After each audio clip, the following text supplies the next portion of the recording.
তোমাদের যে চ্যাপ্টারটা শুরু করব সেটা হচ্ছে অংশীদারি কারবার। তো এই অংশীদারি কারবারই কাকে বলে? তো অংশীদারি কারবার হলো এমন একটা ব্যবসা যেখানে দুই বা তার বেশি লোক মিলে করে।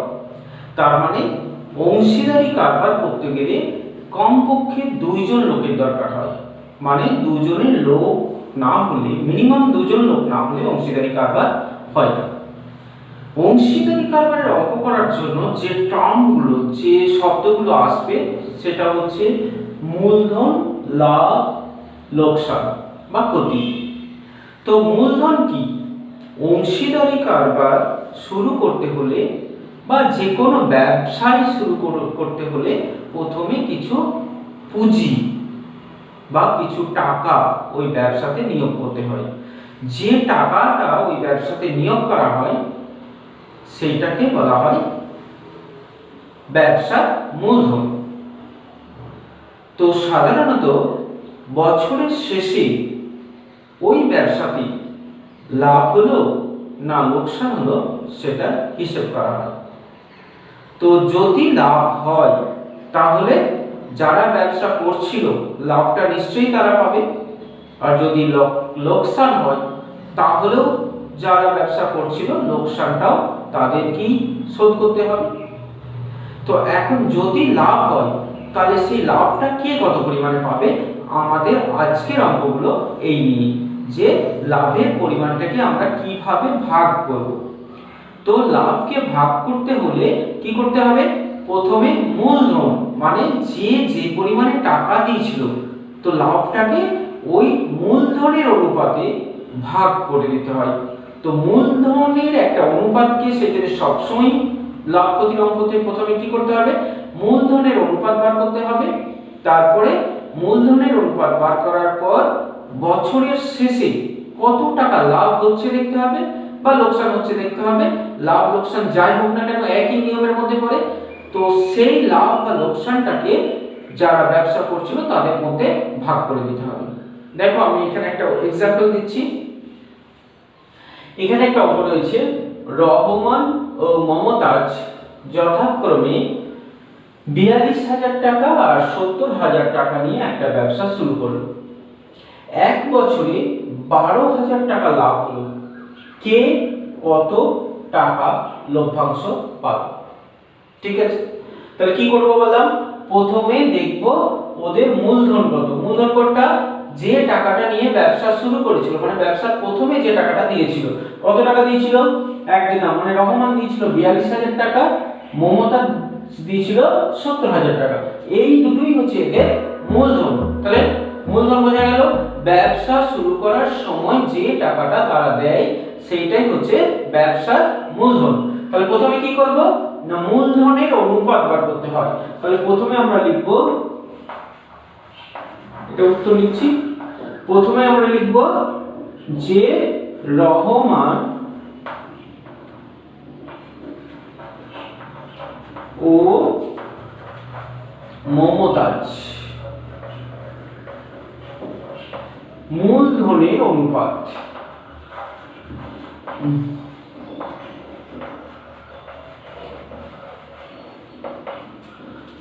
দুজনের প্রথমটা হচ্ছে 42,000, তারপরটা হচ্ছে 70,000।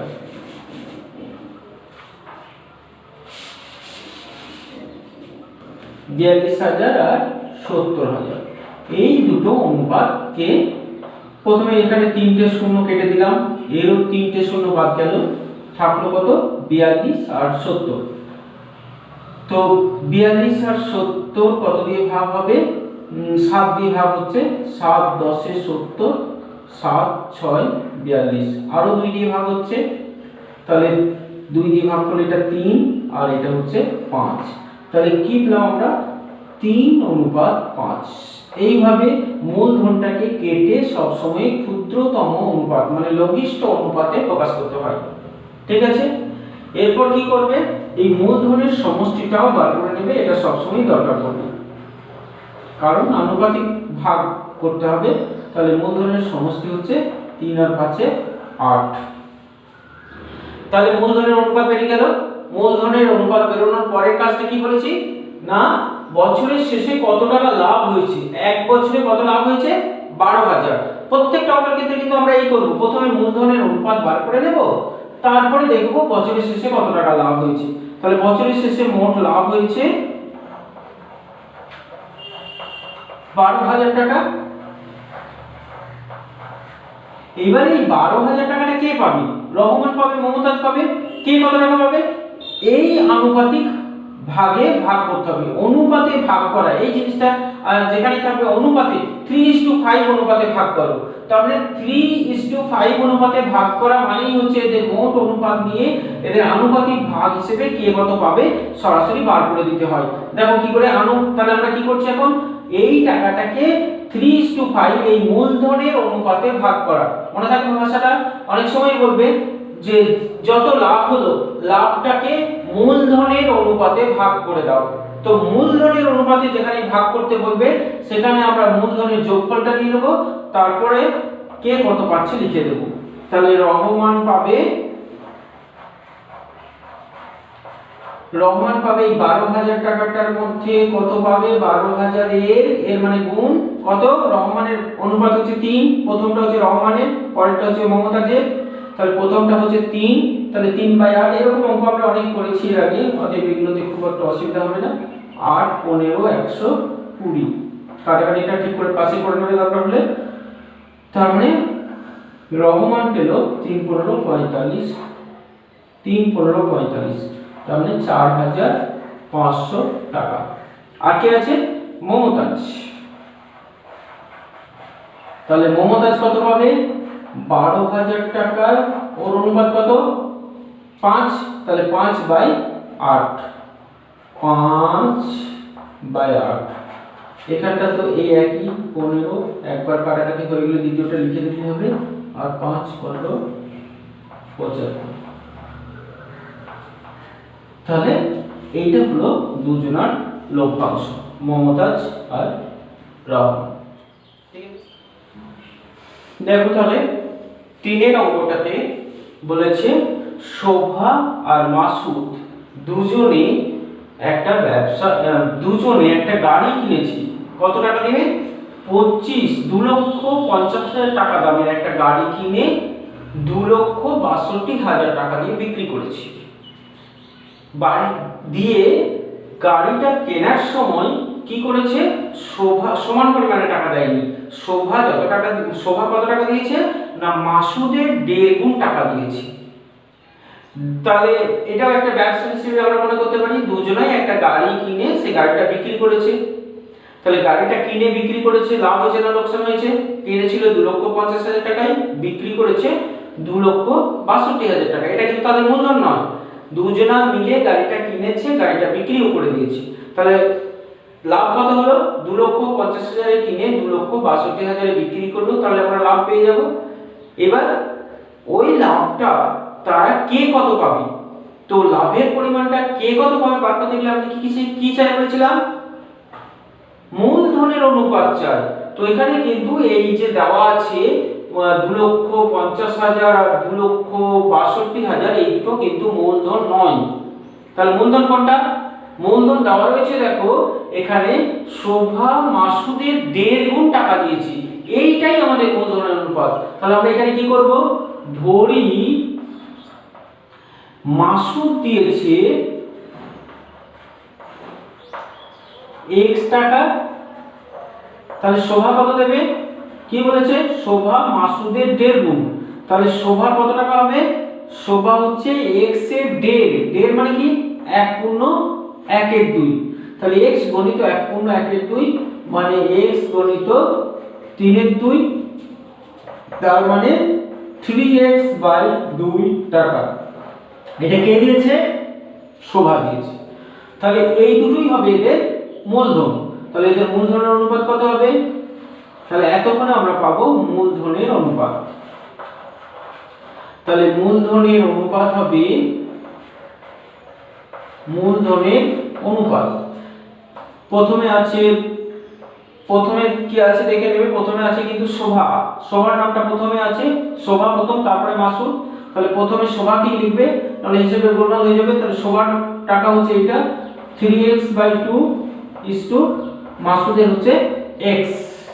তাহলে কি হলো, x টা তো এখানে কেটে যাচ্ছে, তাহলে 3/2 ইজ টু হচ্ছে 1।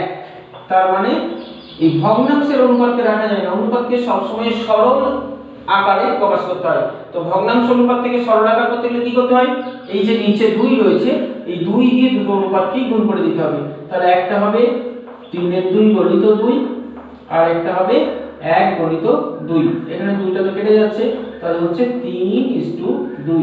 এটাই হচ্ছে এদের মূলধনের অনুপাত। তাহলে আমরা এখানে মোট অনুপাতটা করে নিচ্ছি।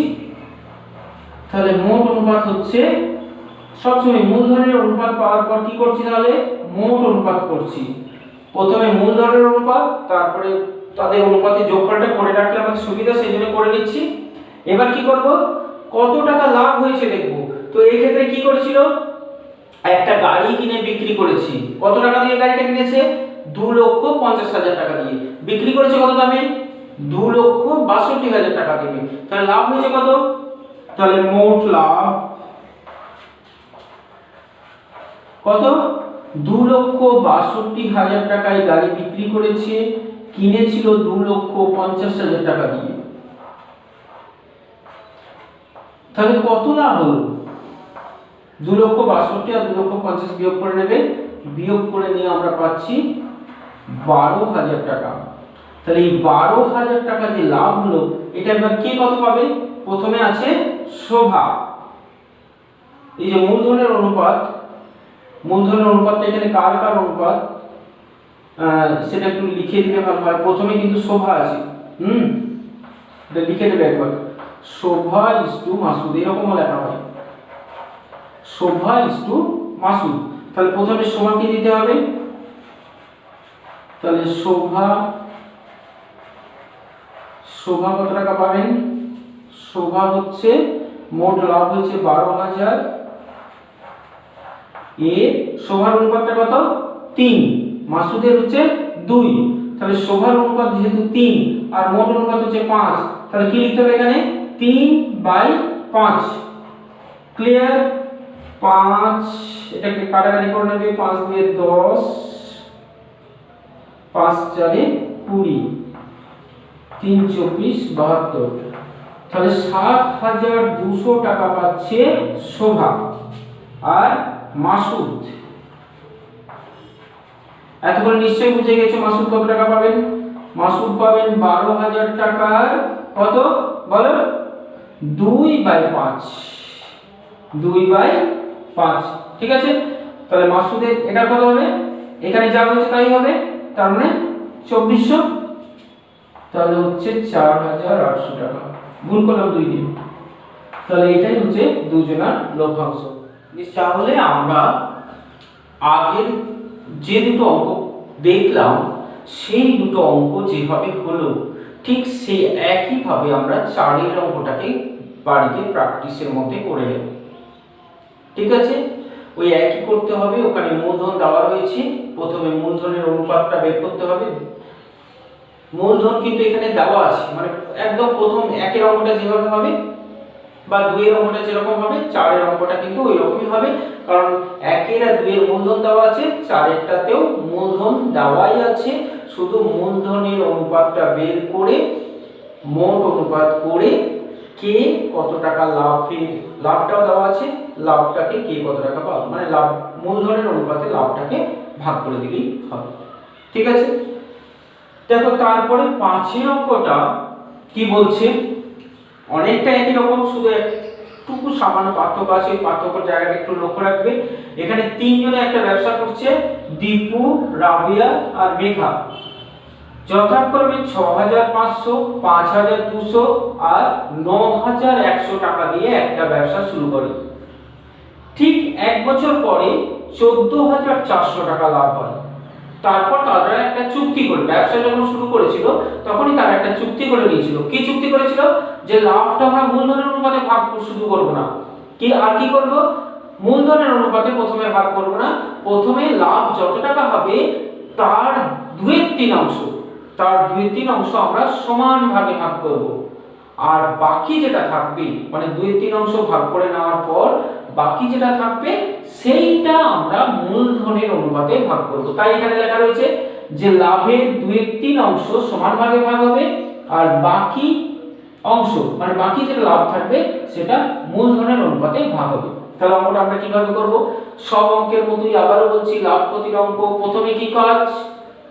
মূলধনের অনুপাত বার করতে হবে। তাহলে এখানে আমরা মূলধনের অনুপাতটা লেখার সময় এরকম লিখতে পারি, দীপু ইজ টু রাবেয়া, সংক্ষেপে লিখলে এরকম করে লেখা হয়, রাবেয়া ইজ টু মেঘা। তিনজনের মূলধনের অনুপাত কত হবে? 6500 ইজ টু 5200 ইজ টু 9100। তিনটেতেই দুটো করে শূন্য রয়েছে, এখানে কাটতে হলে কিন্তু তিনটেতেই কাটতে হবে, কোনো দুটো কাটলে কিন্তু হবে না। অনুপাতে যদি কেটে নিতে হয় বা লঘিষ্ঠ করতে হয়, যতগুলো অনুপাত থাকবে সবারকেই সমান সংখ্যা দিয়ে ভাগ করতে হবে। তো এরপরে আমরা দেখতে পাচ্ছি কত দিয়ে এরপর সবকটাই ভাগ হবে?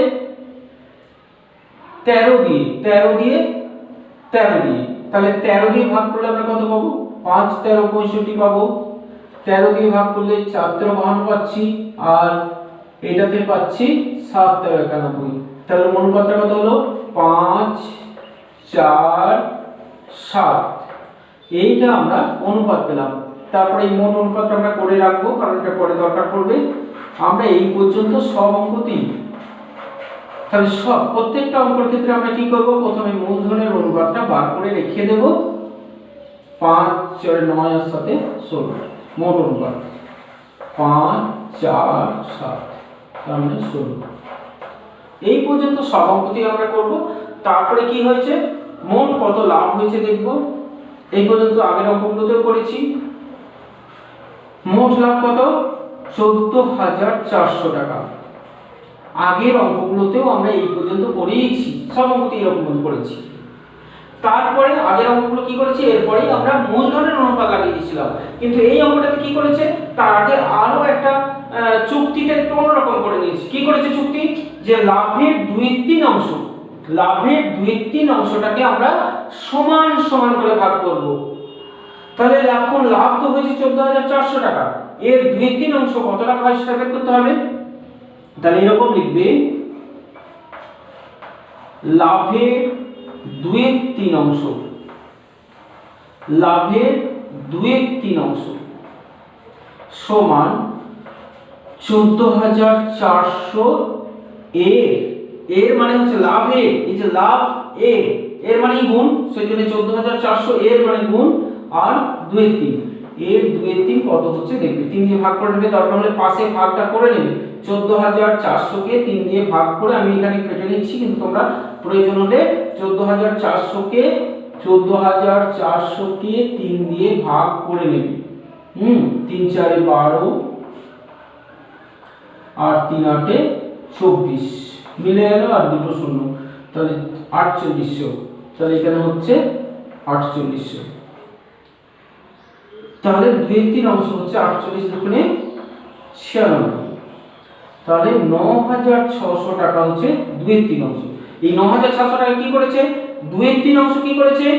মূলধনের অনুপাতে নয়, 2/3 অংশটা সমান ভাগে ভাগ করেছি। মানে কজন আছে এখানে? 3 জন। তাহলে 3 জনে এই টাকাটা কিন্তু সমান করে ভাগ করে নিয়েছি। তাহলে 9600 টাকাটাকে প্রথমে এইভাবে লিখে নেবে, 9600 টাকার মধ্যে প্রত্যেকে পায়, প্রত্যেকে পায় মানে প্রত্যেক বলতে 3 জন আছে। তো 3 জন আছে, দীপু রাবেয়া আর মেঘা, প্রত্যেকেই পাবে কত টাকা? 9600 কে 3 দিয়ে ভাগ করে নেবে। তার মানে 3 3 9 3 2 6 3200 টাকা প্রত্যেকেই পাবে। 3200 টাকা করে প্রত্যেকে পাবে। মানে দীপুও পাবে 3200, রাবেয়াও পাবে 3200 আর মেঘাও পাবে 3200। তাহলে কত টাকা ভাগ হলো? 9600 টাকা ভাগ হয়ে গেল। এবার প্রশ্নটা দেখি আছে, আবার প্রশ্নটা পড়তে হবে কিন্তু প্রশ্নকে একবার পড়ে নিয়েছি মানে অঙ্কটা তারপরে আমি মুখস্থ করলাম এটা না, আবার প্রশ্নতে ঘুরে যেতে হবে। দেখো তো 2/3 অংশ লাভের 2/3 অংশ সমান ভাগে ভাগ করলাম, তারপরে ওখানে কি লেখা আছে? লাভের 2/3 অংশ সমান ভাগে ভাগ করার পর বাকি অংশ, মানে বাকি অংশ বলতে এখানে বাকি লাভটা, তাহলে লাভ হয়েছিল কত? 14400। তাহলে 14400 থেকে 9600 টা বাদ চলে যাবে, তাহলে এখানে লিখবে বাকি লাভ। তাহলে বাকি লাভ হচ্ছে 14400 মাইনাস কত? 9600। 9600 তাহলে কত হচ্ছে? 14400 আর 9600 বিয়োগ করে দেখে নেবে, বিয়োগ ভুল করবে না। 14400 থেকে 9600 টা বিয়োগ করে নেবে, তাহলে 0 0 8 14 হাত থেকে 1 আর 4, তাহলে 4800। এই 4800 টাকাটা কি করেছে? আবার করো, পড়তে হবে কিন্তু অঙ্কটাকে আবার পড়ে নিতে হবে। পড়ো, বাকি অংশ কি করেছে? মূলধনের অনুপাতে ভাগ করেছি, তাহলে 4800 টাকা বাকি হলো। এই টাকাটাকে কি করবে? মূলধনের অনুপাত। আমরা কিন্তু আগের অঙ্কগুলোতে মূলধনের অনুপাতে ভাগ করাটা শিখেছি। তাহলে মূলধনের অনুপাত কোনটা? এইখানে লেখা রয়েছে মূলধনের অনুপাত কোনটা? 5:4:7, এইটা হচ্ছে মূলধনের অনুপাত। তাহলে এটা মূলধনের অনুপাতে যখন ভাগ করতে হবে বাকি টাকা মানে 4800 টাকাটা, তাহলে 4800 টাকাটাকে আমরা এখন মূলধনের অনুপাতে ভাগ করে দিচ্ছি। বুঝলাম একটু? তাহলে বাকি টাকা 4800 আবার এখানে লিখবে 4800 টাকার মধ্যে দুবার ভাগ হচ্ছে টাকাটা, তাহলে 4800 টাকার মধ্যে প্রথমে কে ছিল? দীপু। দীপু পাবে কত টাকা? 4800। মূলধনের অনুপাত কত? দীপুর 5, মোট অনুপাত 16। একই হবে, কোনো সময় মনে করবে না সব আলাদা আলাদা। তাহলে কত হচ্ছে? 348, তার মানে 1500 টাকা দীপু পেল। এবার কে? রাবিয়া।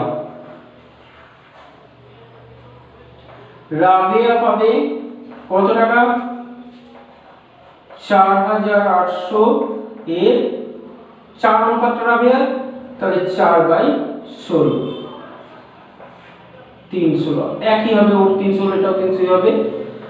3 4 1200 টাকা। আর কে আছে? মেঘা। মেঘা পাবে 4800 টাকা। কত? মেঘার অনুপাত কত? 7, তাহলে 7/16, এটাও 300 হবে। দিয়ে 3 7 2100, 3 7 2100, 2100 বলছি। তাহলে কি হলো? এর আগে কিন্তু সবাই পেয়েছিল 3200 টাকা করে, 3200 টাকা করে সবাই একবার পেয়েছে। পরের বার আবার তিনজনাই এই টাকাটা পেল। তিনজনাই, একজন 1500, একজন 1200, একজন 2100 পেল। তাহলে কি করতে হবে? দুবার যখন টাকাটা পেয়েছে তখন কে কত টাকা পেল এটা হিসাব করে আমাকে যদি দিতে হয় তাহলে দেখতে হবে তাহলে কে কত টাকা পেল, তাহলে দীপু কত টাকা পেল। তাহলে মোট টাকার মধ্যে, মোট লাভের মধ্যে, মোট লাভের মধ্যে দীপু পেল, দীপু প্রথমে কত পেয়েছিল? 3200, এটা সবাই পেয়েছে। আর এখন কত পেল? 1500, তাহলে কত হলো? 4700 টাকা। এটা কার? দীপুর। তারপরে কি আছে? রাবেয়া।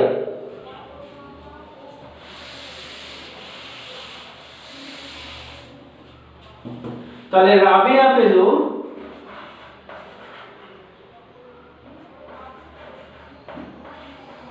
রাবেয়া পেল কত পাবে রাবেয়া? প্রথমে পেয়েছিল ওই 3200, তো সবাই পেয়েছে, যুক্ত রাবেয়া পরের বার কত পেল? 1200। তাহলে রাবেয়া কত টাকা হলো? 3400 আর 3200 আর 1200 মানে 4400 টাকা। তারপর মেঘা, তাহলে মেঘা কত টাকা পাবে? প্রথমে তো 3200, এটা সবাই পেয়েছে 3200 করে, পরে কত পেল? পরে মেঘা পেল কত? 2100।